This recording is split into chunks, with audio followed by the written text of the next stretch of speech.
What is going on, guys? BrianWillNeverState.com, and I am here taping the third Q&A video.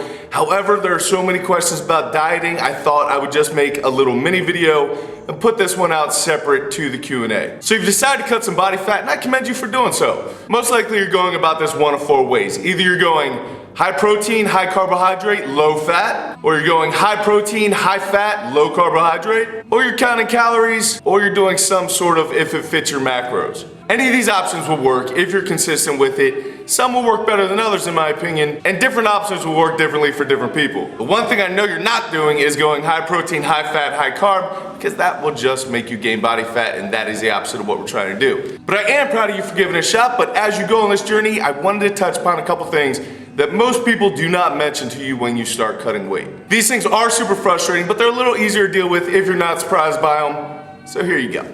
Frustrating thing number one is that for some people, nothing is going to change for the first couple of weeks. Some people will jump on a diet and lose weight immediately, and then it typically stalls, and then they don't know what to do. But for some people like myself, if I'm gonna cut weight for a contest, I start 10 to 12 weeks out, and for the first 4 weeks, I eat completely clean, and nothing really happens. So for some of you, you can expect your first 2 to 4 weeks nothing to change, and that is super frustrating and hard to deal with. However, you should stick with it because the body works like a math problem. 1 plus 2 always equals 3.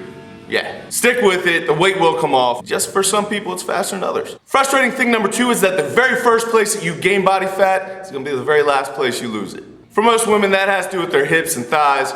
For most guys, it's usually the ab or lower back region, love handles. But you can expect your arms to be completely shredded out and still not be able to have a full six pack. Some of this is genetic for where you gain your body fat. Some unfortunate individuals carry a lot of their body fat in their face and neck. I'm sorry.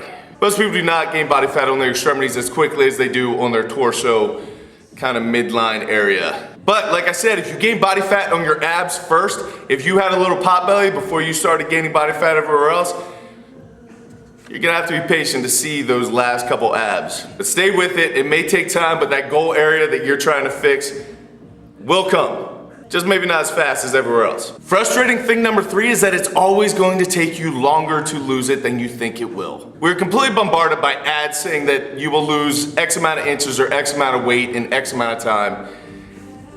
That's just not true, guys. If you're 50 pounds overweight, that didn't happen in 2 weeks. It took time to put it on, it's gonna take time to take it off. And it usually always gets put on easier than it does coming off. So if you're cutting for a reason, whether it be a vacation, a wedding, a strongman show, a fight, whatever, always plan for 2 to 3 extra weeks than you're expecting. Because if you go back to number 1, for some people nothing's gonna happen for the first couple weeks. And number 2, you don't wanna be behind the 8 ball and needing to cut a bunch of water weight at the end if you do need to make weight for a contest. Dropping body fat is a process that will work for every single individual in the world, but you have to be consistent about it, and it's not fun, it's not sexy. You end up eating a lot of the same foods, the same way for a long extended period of time.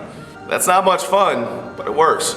It took time to put the body fat on, and it's gonna take time to take it off. It's frustrating, I know, but stick with it. Because if you have goals, hopefully those are more important than how you actually feel about the journey right at this moment. You'll look back positively upon this one day, even if you're not right now. Frustrating thing number 4 is that you can't out-train a bad diet. Believe me, I wish you could.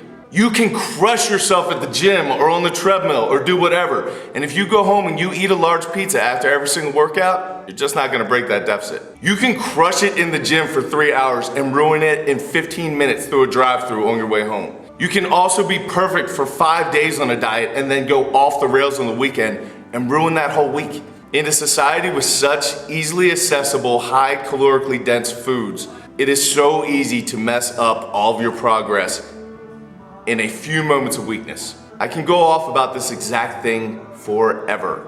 There's really no point, you guys know what I'm saying. You guys have to stick to the plan and be consistent. Consistency is the key to uncommon results.